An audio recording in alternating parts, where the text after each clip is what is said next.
When you're blue and kinda lonely too, you'll find a smile will go a long, long way. Though you're down, don't sit around and frown. A little smile will go a long, long way. Never grieve, just try to make believe the sky is blue, although you know it's gray. Don't you pine, it's just a waste of time. You'll find a smile will go a long. Welcome to another stellar edition. It's Ron and Jen's Great Escape, the podcast, because there's Ron and Jen's Great Escape. I liked how you just did that. The radio show. There's Ron and Jen's Great Escape, the show with Mike Stenhouse in the dugout on Mondays. That's when we have to behave. We're like adults on that show. Yes, and then there's, well, to a degree. And then there's Ron and Jen's Great Escape, the commentary, which drops every Wednesday on RINewsToday.com. So check it out. Before we begin, we want to say thanks again to O'Hara Senior Care Services for sponsoring us once again. Brenda Lee O'Hara runs a great operation there, and you know it's all about say if you got an elderly relative, an elderly parent who's really dominating your time because they need some help. Well, that's where you turn to O'Hara Senior Care. Here's the number, 401-345-1811. That's 401-345-1811. Before we begin and we get to Jen's news, look, up in the sky. It's a bird. It's a plane. It's a decrepit old dark building, the Superman building. And apparently, here we come to the rescue, taxpayers. $220 million redevelopment plan would turn the landmark industrial trust tower, which we call the Superman building, into an apartment building, downtown Providence. Like we need another apartment building well, downtown but that's Providence. where it gets dicey. That's where it gets interesting. They're going to have all kinds of boutiques and things and businesses in there. The arcade tried that too. Remember how'd that work out? Right, but one of the things is, did I read this? Because, and I'm just saying, this is what I had read, that there would be lower income housing. I heard that too. Yeah. Is that what we're talking about? Because nobody's saying it. Nobody. Ron, is it my headphones? Can you turn me up a little bit? I'm sorry to trouble you. I feel like my headphones aren't really turned up. I don't know. I'm sorry to bother you during the... Sorry, but you're on... Yeah, that's good. But when you have lower income housing, just like anything else, there's some things that come with that. And so I don't... Without saying it, I'm saying it without saying the details of that. And I'm just saying it the way it is because I have been in low-income housing before. I have been homeless before. I know it comes with all of that. And so is that seriously a strategy that they want to... I don't know. Embrace? I got to delve more deeply into this, but the state's Republican Party, they said it's a super bad bailout, they call it. Lengthy statement that they released on Wednesday points to $26 million to be provided by the state, $24 million in federal funds, in addition to the city's share. So how much are we on the hook for, taxpayer-wise, I guess, is the big question. And, I mean, is this really something that we need to salvage? It's an iconic building. You know, it's too bad. I kind of compare it to that damn milk carton on Route 146. Now that's bad. It's a mess. That's not that bad. That milk, that milk container, that old milk jug or can or whatever it is. But I'm just saying, I mean, I lived in places like that. You hear babies crying. You smell other people's food. You put your ear to the wall because you hear them fighting. And you kind of, I mean, after a couple nights, you're getting ready for when the husband comes home at 7. What's the latest episode in C3, I guess they're going to turn it into like an event space, too, on the first floor, which is that stellar Madman kind of a place when you first walk in. Look, I don't know. We'll get into it in more detail in future podcasts and, of course, on the fine radio program, I'm sure. With if somebody fries bologna, you're going to know. Who's frying bologna? Yeah, I'm just saying. By the way, the Stenhouse in the Dugout show that we do is every Monday, and we do that one live between 4 and 5 p.m. So if you get some time, log on to oceanstatecurrent.com and get involved. See, Philadelphia's back with face masks. First city to bring back a mask mandate. No, I didn't. I swear I did not know that. Philadelphia reinstating the indoor mask mandate starting this week, only a month after they lifted it. So the question is, are we heading in that direction again? I hope not. I hope not. I mean, listen, it's going to happen. There's going to be variants. I mean, unless the next variant causes your eyes to melt and you have chronic diarrhea, I'll put a mask on. But if you're going to get minor flu-like symptoms, maybe a few sniffles, that's a common cold. That sounds like the flu to me. I mean, what? Do you really want to go back there for every variant? No, of course not. Because we'll never. Of course I don't. And do you know what they said about kids, by the way? That kids really suffered over the last 2 years when not only they were at home, but all of these mask mandates. And think about, and one of the reasons why is because they can't see facial expressions, and they can't use their body language to express themselves and so on. So they've become these, I don't know, let's put it this way. You know how we found out what millennials are? Yes. And they warned us about that in 2007. They're warning us about who these people are going to be when you and I are both probably 70, 80 respectively. Oh, there'll be grass growing over me by then, so I'm not concerned. Maybe not over you, but definitely over me by then. And I'm going to be traveling for the first time. I'm going to be traveling by air, all right? And I'm going to get on the Big Bird for the first time since pre-pandemic. So he's got his binoculars ready for his trip. I can tell you this, that I see where the mask mandates will stay in place at least through the end of the month of April. So it looks like we're going to be masked up when we have our trip. But I'm okay with that. Right? You're in a tube and you can't get off. And you're just flying. And everyone's coughing and sneezing and spitting and farting and all that. And you're just recycling. You want a mask. And you're breathing the same air over and over and over. On the plane, no problem. But in the airport and all of that, I mean, you have to mask up for that. So they're going to keep that in place for at least the end of the month of April. Who knows if we'll get a break after that. But most Americans haven't fully returned to pre-pandemic life. And, we talked about this in great detail. Will it ever get back to whatever normal was? And then this worn out, the new normal. Oh, yeah. But apparently that's what a plurality of U.S. adults, that's a bunch, roughly 42% say that they're doing some but not all of the activities they enjoyed before COVID-19. I guess you can put most people in that cauldron. Wouldn't you think? I mean, I think we'd have to see a flow chart of reasons. Are they not vaccinated? Is it the inflation that's hitting everybody? People can't afford it on top of the COVID. I mean, I think there's a lot of, I think there's a lot of variables. I agree. Why? But by the way, since you're flying, did you read about that lady who got duct taped in the plane and how the FAA is fining her one of the largest fines in the history? I think something like $83,000 for her. They literally had to duct tape this lady. I bring this up because I hope that you encounter something like that along your travels. Make sure you get it on video. If there is behavior such as that. Get your phone out. We all need to see this. If there is behavior such as that, depend on me to capture it. I will hopefully not experience that kind of stuff. Ask your wife to help you. I think it's great that they're whacking that lady as hard as they are. Me because, too. that'll teach you. That'll teach you. Yeah. This is why we can't have nice things on That's airplanes. Right. We got to talk about Biden because I'm really concerned. About which part? What a week. What a week. Biden's approval rate, by the way, according to Quinnipiac University. I mean, he's down like where Captain Nemo takes the Nautilus at this point. I mean, he's belly to belly with the blue whale down below. His approval craters. It doesn't say drops. Listen to this one. When you see the word crater, all right, not to be confused with Carter because you can confuse the two. His approval, 33%. 33%. Let me see some in tabs here. Handling of the Ukraine, not good at all. 68% says the U.S. should be doing more to stop Putin's forces killing civilians in yet another shocking poll. Well, of course, people are going to say that.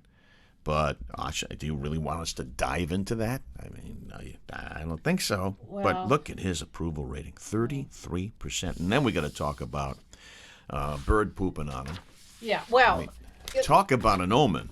Let me just get back to I have to say, the whole Putin situation, and I really feel this, because there has been, American exceptionalism has been devalued to such a degree. I really feel this, and this is just my 2 cents, if the U.S. went in there, Ronzo, and we did whatever we did, we would not only blow up and probably create a third world war, but also we would look again like the strong country that we know we are, but that for whatever reason we don't engage because of appeasement, because of this, because it gets back to who's really running the White House. Because with this next story you're about to tell, you got to wonder. And whether you like Biden or not, you have to wrap your mind around the fact that we're watching him become a severe geriatric during this presidency at the worst possible time. Yeah. I mean, I'm just saying. I mean, the walls are caving in, and this guy doesn't know where he is for the most part. He really doesn't. And I'm not saying that to be mean. It's just well covered. It's a fact. It's well covered. It's a fact. And that video of him, I guess he was speaking in Iowa. I believe that was a location. And he wrapped up what he was talking about. This is yesterday or the day before, Yeah, right? he wrapped up what he was talking about at the podium and got some applause, and then turned, I think, stage left, extended his hand to shake somebody's hand, and there was nobody there. This is how he did it. So he's nobody there. He's talking, and then he goes, the other way, but here. Yeah, but I wasn't there. You weren't there. There's nobody there. And then he... But they stood there for a long time. Yes. And then he's doing this. Yeah. And then he kind of... And this is a word... Somebody in his earpiece must have said, Mr. President, to your right. Mr. President, to your right. Mr. President. You know... What would you do? This is a word I'd hardly ever break out. Oh. He's doddering.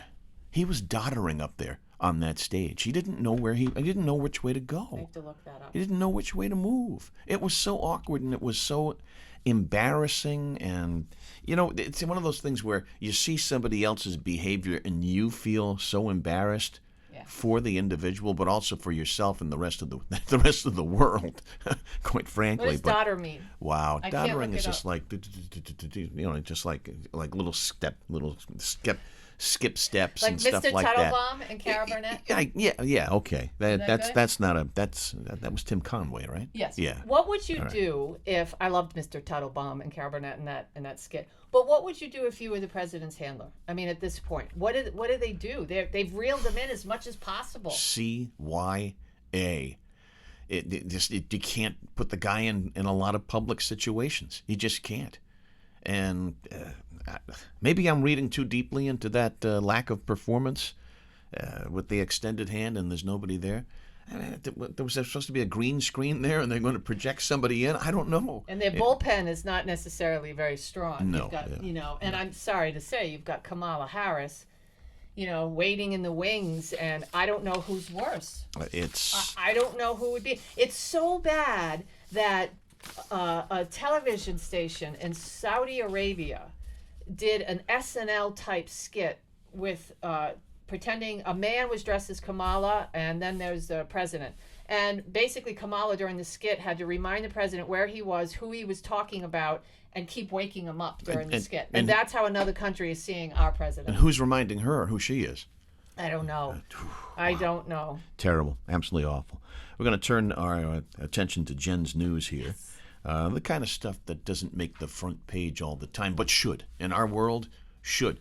And one of the things that we do on the radio program, on Fridays on WADK and streaming everywhere, WADK.com between 2 and 4 p.m., we do a thing called Head Scratchers, kind of things that make you go, what? Really? Huh? What? And we'll share a couple of those with you on the podcast. But first of all, on the radio show. On the radio, on the radio. That's no. Today. This is the. You want to do head scratchers on the podcast and on the radio? Yeah, we'll just do a couple today. Okay. Well, this is like a little tease of what we do on the radio. Well, actually, this is going to be after the radio program. It's just crazy the way they. It's crazy. Well, yeah, but I'm not talking about this episode. I'm talking about if you want to watch our great show because it makes no sense and it's just fun for 2 hours. This is a little bite of what we do. I think it makes sense. I think it makes perfect sense. Yeah. Oh, you think our show makes sense? Yeah, my world makes perfect sense. I agree, but absolutely perfect sense. You ever been in therapy? My therapist told me I didn't make sense. You watched the 10 Commandments the other night. I did. Yeah. That didn't make sense. You know, I had her on the phone the other day. We were talking about what we're gonna discuss in the radio program. Yeah. And I said, let's talk about that movie, The 10 Commandments, because there's a lot of little tidbits in there. And I said, you know, they just recently released never-before-seen footage of the 1956 Spectacular. And she said, really? I said, yeah. I said, where they added 2 more commandments from the cutting room floor. Never before seen film. And she's like, really? And I get the reel in. I'm like, I'm reeling the fish in. I'm like, yeah, really. Because it's Hollywood. It's always been and they 10. would. So it's the 12 Commandments. Moses with a little asterisk. Moses goes up. He gets the 2 tablets. He comes down. There's 5 on each. All right, 10 commandments. And it hasn't changed since the burning bush. What do I know? And here's a little tidbit, a little inside tidbit, an icebreaker from your Uncle Ron. An Easter icebreaker, although Easter's already come and gone by the time this thing drops. The voice of God, the burning bush. Yeah. Do you know whose voice that was? I don't. It's also Charlton Heston. You're kidding. No, it was. See, I didn't it was know that. rumored to be Cecil B. DeMille, the director, but then it came to fruition that it was Charlton Heston too, who probably is one of the worst actors of all time. Talk about eating the scenery in the 10 Commandments. But it won 1 Academy Award, actually 3. But the biggest Academy Award, it was nominated for film, didn't win. That movie's 3 hours and 40 minutes. It is. It's a long movie. And It won for special effects, The Parting of the Red Sea. See, that's the thing. The reason why I say the movie didn't make sense is that it was just, there's no CGI back then, Nope. obviously, and it was crazy bad. 360,000 gallons of water. Didn't they know were how used. bad it was? It looked terrible. Yeah. It looked really bad. It looked like God. It looked like God, the original Godzilla. I mean, it was just not that good. Last note on the 10 Commandments, and then we'll turn it over to Jen's news. Not 12. No, 10 commandments. 10. There's still 10. That's finite. That number's finite. Has been for a long time. I wanted to know which ones they added. When I was doing Channel 12 Sports, I was the weekend guy for 5 or 6 years and filling during the week. Every Sunday, every Easter Sunday, the ABC network, where there's an ABC affiliate, they played the 10 Commandments. And by the time we got on the air with the 11 o'clock news, it was like 12:15, and I had to shave like twice. And we just dreaded. Don't tell anybody. We dreaded doing Easter Sunday, the 11 o'clock news, because it didn't start at 11 o'clock. Oh, well, that's too bad. And I will leave it at that. We'll turn to Jen's news, and then where did that come from? Where did that come from? And it's going to be a baseball, because the season is that's underway. it. Baseball, It is. where did that come from? It is. Well, this is America's favorite segment. So that means it's time for Jen's News. Jen's News. It's time for what, Ron? Jen's news. Jen's. That's all you'll get from I me. got it. It's Jen's News. Well, the sale of Tom Brady. It's final. Tom Brady's final touchdown ball is voided. Remember that clown? Oh, yeah. Remember we thought Tom Brady had really retired? And some ass clown played $500,000 for When it. someone spent $518,000 to buy the last touchdown ball thrown by Tampa Bay quarterback Tom Brady, well, Brady took his retirement back, and they said the buyer and the auction house agreed to nullify that sale. Good. And I felt really bad at first because I thought it was just someone like me and you that probably borrowed money from Uncle Tommy or something. But no, this guy was rich. Oh, yeah. I didn't know that. This Well, guy was super rich. Drop $500,000 on a football. Of course he's rich. The nullification was delayed over a month because all parties wanted to see if Brady was going to stay unretired. So, I mean, that's kind of nice. Not that I really worried about it. I'm sick of Brady. But, Get out. hey, how about this one? Anybody in New Jersey who happens to be a police officer, New Jersey Attorney General Matthew Platkin issued a memo to police chiefs last week saying that police officers will be allowed to buy and use marijuana when they are off duty once it's officially and legally for sale in the state. How about that? So there you go. I mean, a lot of people get drug tested for work now, and a lot of people fail because of marijuana. So the New Jersey Attorney General says cops can smoke blunts if they're not on shift. Blunts. But here's the thing. A lot of cops take their weapons home. So I thought, that's the first thing I thought. Well, hopefully they pull a Barney Miller. Remember that show? He'd come home and he would take the gun out and put it in the safe and lock it up. I don't know. Something feels like it might go amiss. Oh, of course it's going to be, because they're stoned. Yeah. They're stoned with loaded weapons. What could go wrong? I don't know. What could go wrong? Wisconsin man is reunited with his lost wedding ring because of a dog and a couple on social media posts. No. Yeah, last week, Ben Holstein realized he misplaced his wedding ring when he got back from taking his dogs to the dog park. What I think happened is that their leashes got caught in it, he said, because they got really excited. And how does that happen, though? They get excited and your ring pops off? That's I don't know. very That exciting. sounds shady to me. It does sound shady. Doesn't that? I'm not buying this story. It doesn't. It has to slide. The story's crap. Yeah, I don't know. Well, anyway, that's how he speculated the ring got lost. He posted on Facebook group page for the dog park about losing his ring, and a couple days later, Gretchen Fairweather was at the dog park when her pup, playing fetch, noticed something shiny in the mulch. One of my dogs likes to chase balls. Fairweather recalls she comes and drops the ball, and I look down, and kaboom, there was a silver ring in the wood chips. Doesn't that sound like a romantic literary character? Gretchen, Yes. what? Gretchen Fairweather. What? Gretchen Fairweather. Yes. Okay. So anyway, And all's that's, well that ends well. that's that. So well, I'm gonna, Ben Holstein. I'm gonna follow up. I'm gonna look that up and see what's going on. The story's fishy. Yeah, something Very, stinks very in fishy. suburbia. Where did that come from? Where did that come from, Ron? It actually ties into baseball today somehow. Listen, why is an erratic person called a screwball? Oh. What a screwball that person is. Ever Why? wonder what that? I have not, It's but tied to baseball. yeah. Oh, really? In baseball, when a pitcher throws a curveball, it breaks to a right-hander's left and a left-hander's right. Now, early in the 20th century, the great Hall of Fame pitcher Christy Mathewson came up with a pitch that broke in the very opposite direction. You throw it like this, where your wrist turns in. Yes. It changes to the opposite direction. Completely baffled opposing batters because they never saw anything like it before. They called it a screwball, and it became a word used to describe anything eccentric or totally surprising, including some human beings. Oh. So how about that? Where did that come from? Where did that come from? Tied into baseball as we Do you celebrate the baseball season. We got an email from a guy named Frank, and I hand to God here. We got an email from this guy named Frank, and he said, and he's an older gentleman, and he said that he was out with a bunch of his friends, and he started laughing, and I guess he let one loose. He farted. He ripped one, Yeah. and he said out loud, "Where did that come from?" Because he thought about it from our show, and he laughed, and so we got that email. It came from the burrito the night before. That's where it came But from. isn't that funny? Someone farts and thought of our show. Oh, there you go. Hey, Says whatever it, all. it takes. Says it all. Whatever it takes. Thanks, Frank. Whatever creates top of mind awareness to the podcast. Where did that come from? He farts. We really appreciate it. Yeah, we do. I have one head scratcher, right. and then you've got one while I put the instrument on. Yes.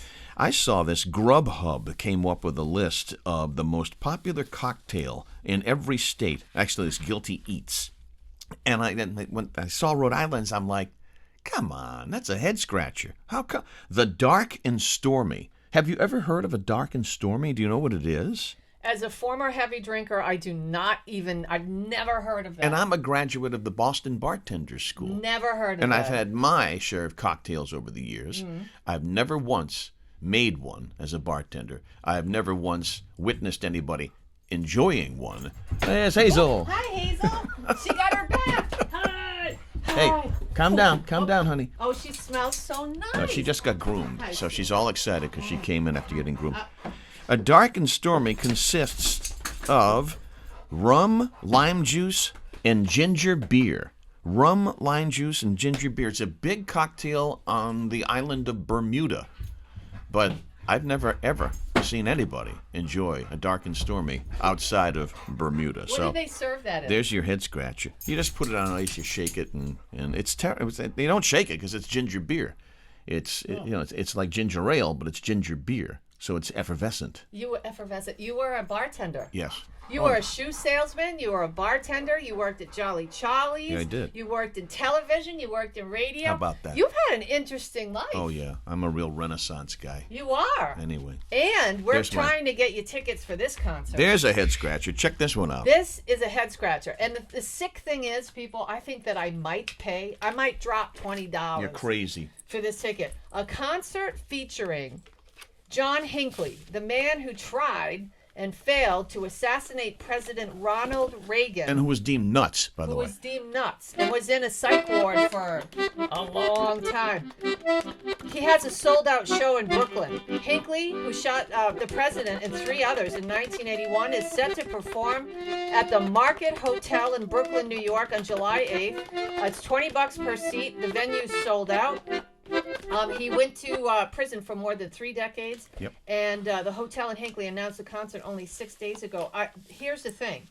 I mean... Oh, that's a thing, all right. That is the thing. Did he write his own music? I have no idea. He's going to be singing. He's going to perform with an acoustic guitar. Can you imagine if he does a whole bunch of cover songs, how the original artists are going to feel about that?